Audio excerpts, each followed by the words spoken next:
Hi guys, welcome back to my channel, and as promised I said I was going to bring you an update. I've not been on YouTube for a really long time, and you may have noticed that I've been uploading hauls. I've been talking about and alluding to things that have happened in my life during those hauls, but I've not really given you a full update. So this isn't easy. It's a difficult conversation to have because it's a really big life update and I just haven't been around for quite a while. Apologies, I just did a haul video. You'll see that coming after this. Okay. So when I first started YouTube, I was sort of single. I think I just met my wife. And so yeah, 2013 I started YouTube. I started doing little videos here and there.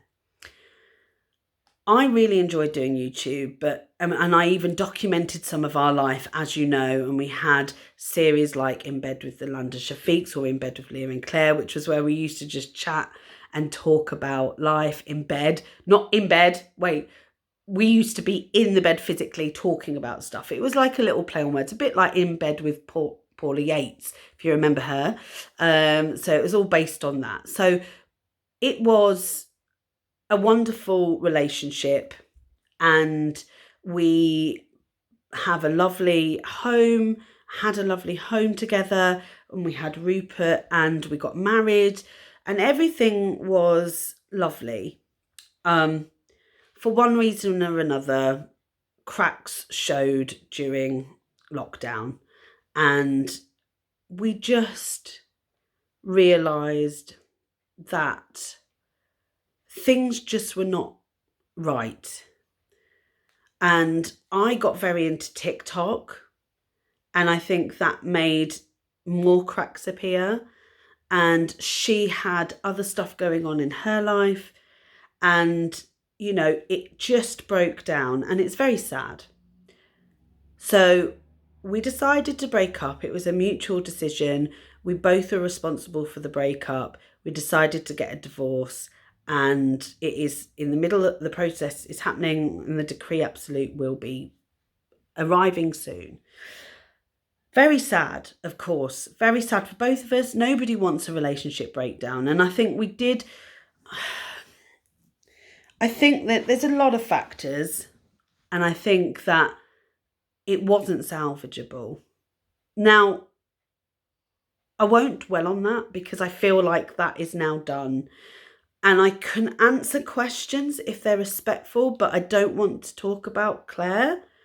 I don't want to share anything about her and her life because that is absolutely 100% her private life now.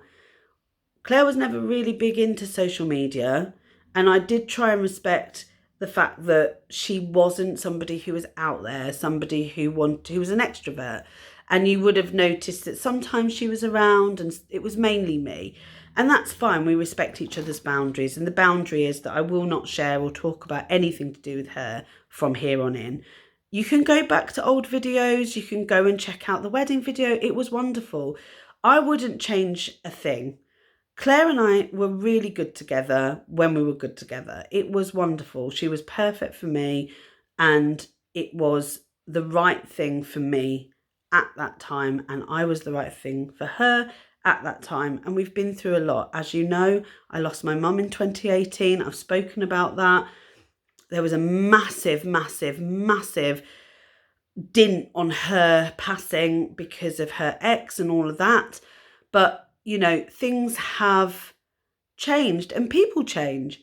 So I sort of wanted to update you about that, but now things have changed dramatically for me. So we bought a house at the beginning of 2019, which we are now in.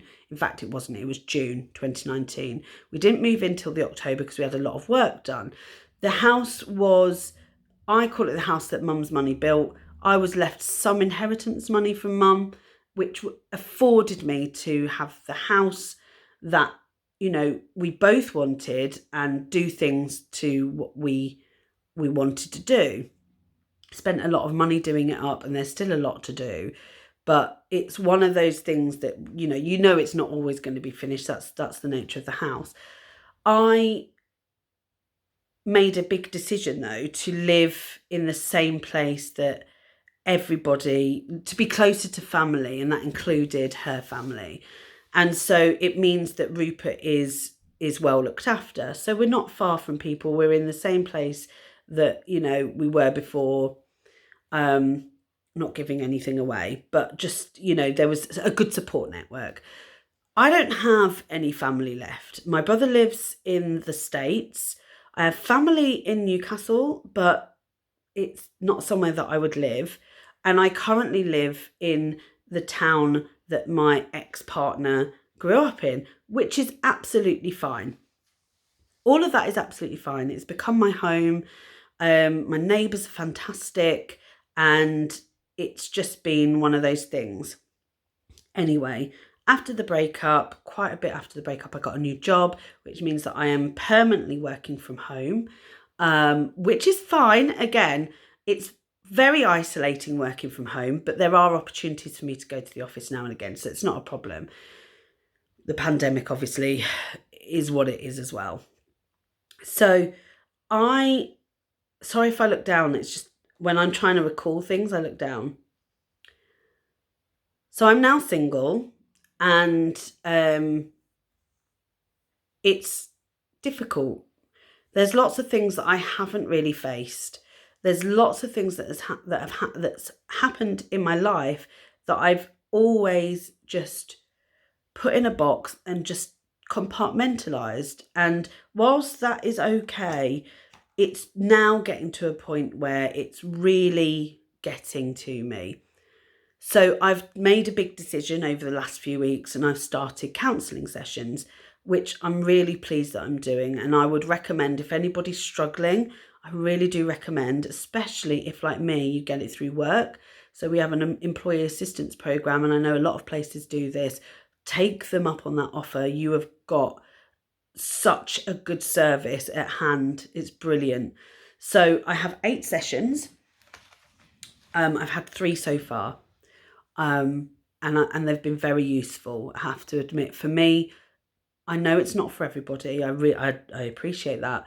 But for me, it has really been helpful to organise my feelings. So that's something that's happened. I'm not going to be meeting anybody for the near future. It's not the right time, but I'm making new friends, and I'm just trying to build a life that is for me. So the thing that I noticed now being single is that at first I was like, oh, the world is my oyster. But I really didn't tackle myself, and I didn't tackle the fact that I was going to be on my own, and that a lot of the time that I'm in my house, I'm on my own. And I have to admit that has been really hard. It's a big adjustment. Lots of things changed in the home. Obviously, when you break up with somebody, this is a home that we built together, so that has to be distributed evenly. But it does mean that you have to then build it up yourself again. The other half of the stuff you've got to build up yourself again, and that's fine. Which is why you've seen quite a lot of hauls, lots of charity shop hauls. You know me, I will not pay full price for stuff. If I can get a bargain, I will do. So I have been making lots of effort to rebuild a home that is completely mine, where I have chosen things that I like and I want, and I have really been so happy putting my home together. Pardon me. I will do a home tour once I've sort of finished doing all of that. There's so much, sorry about all the weird thingies, by the way. There's so much that I have done that I'm very excited to show you, because it just makes me happy that I'm starting to create a place and a space that I love. So that's the update in terms of the relationship and in terms of where I am. Rupert is staying with me. The decision was not to move him out of the house. He's not getting any younger. He's not a well dog, and he's quite expensive to look after, and my salary affords me to have Rupert, so I am keeping Rupert. However, it doesn't mean that he doesn't get to see family and his brother and Claire. So that we made a decision that that was the fair thing to do, and I wouldn't do that to him. So he lives with me. He's currently completely sparkoed next to me, but he now stays with me, and actually it's a godsend because I would be completely on my own if it wasn't for him. So I really appreciate him being here, and I love him to bits, and he is still part of my family, and I'm very happy to have him. So that's the Rupert situation, because lots of people were asking about him. The house situation is that I live in a 3-bedroom house. One of the 3 bedrooms is a small bedroom, and I use that as an office. One of them is a spare bedroom, and one of them is my bedroom, and it works really well. It's a lot of house for one person, but it actually is a lovely home, and I'm really enjoying putting it together and putting my stamp on it. Will I be here forever? I don't know the answer to that. There's nowhere that I really feel is home anymore. I don't feel like... So Leicester used to be my home. That's where Mum was. Before that, it was Hertfordshire. That's where I grew up with my family. But Mum was in Leicestershire, and that's where I was for a long time. But none of my friends are there anymore. So I can't go back. And it will be very, very strange to go back to somewhere that I've got no family ties. I'm not moving to the States. It's just not for me. The healthcare alone would just drive me insane. Just not having free healthcare would drive me bananas. And it would just be the same situation, just in a different place, because I'd still be on my own. I'd quite like to live near a city, I think. I mean, I'm not that far from a city here, but I'd quite like to live near a city. I feel like I'm missing out on quite a lot being in such a small town. But at the same time, it's very quiet here. There's lots for Rupert and I to do. So it depends. I'm just out of all of the hubbub, and I haven't got a good network. There isn't any support for me as a person. But I don't know if I want to move yet. So I'm being patient. And by that I mean, I think I'll probably stay for a couple of years before I make any big decisions about moving.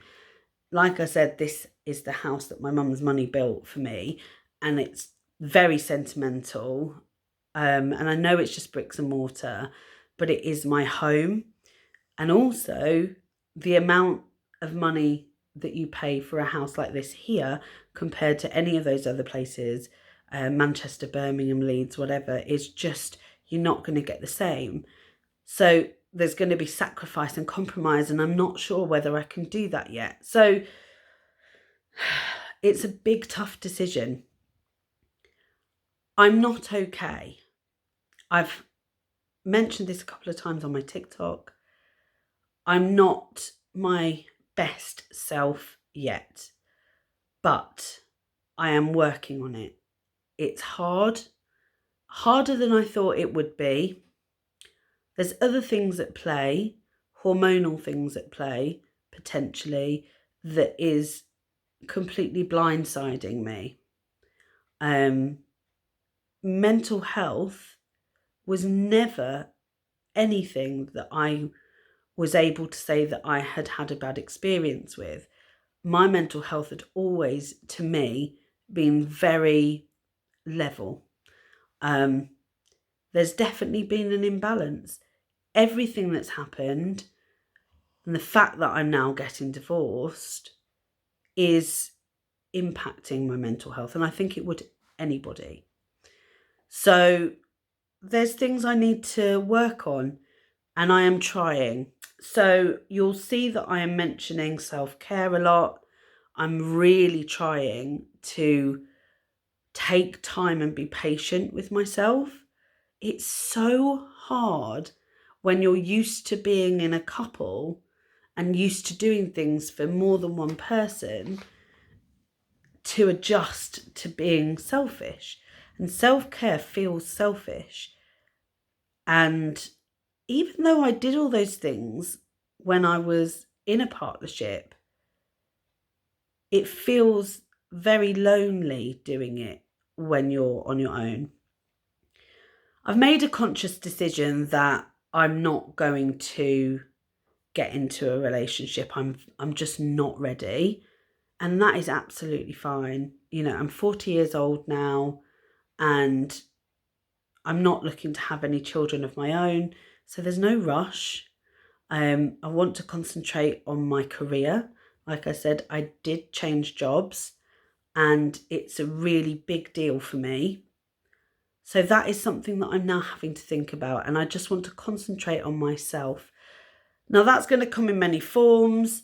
I'm not doing any self-improvement in terms of weight loss or anything like that, but there are things that I'm doing and small things I'm doing that really help me. So one of those things that I found really helped me was walking.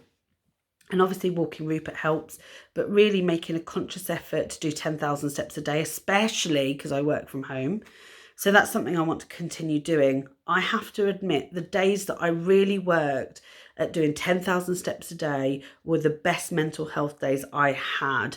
And I know that Michaela is doing 10,000 steps a day, and so is M from It's M. I will link their channels below. I know they're doing it as well. And I know that they have also noticed what a big difference it makes to their mental health and their motivation and their get up and go. And it really does make a huge difference to me. So I'm going to continue doing that.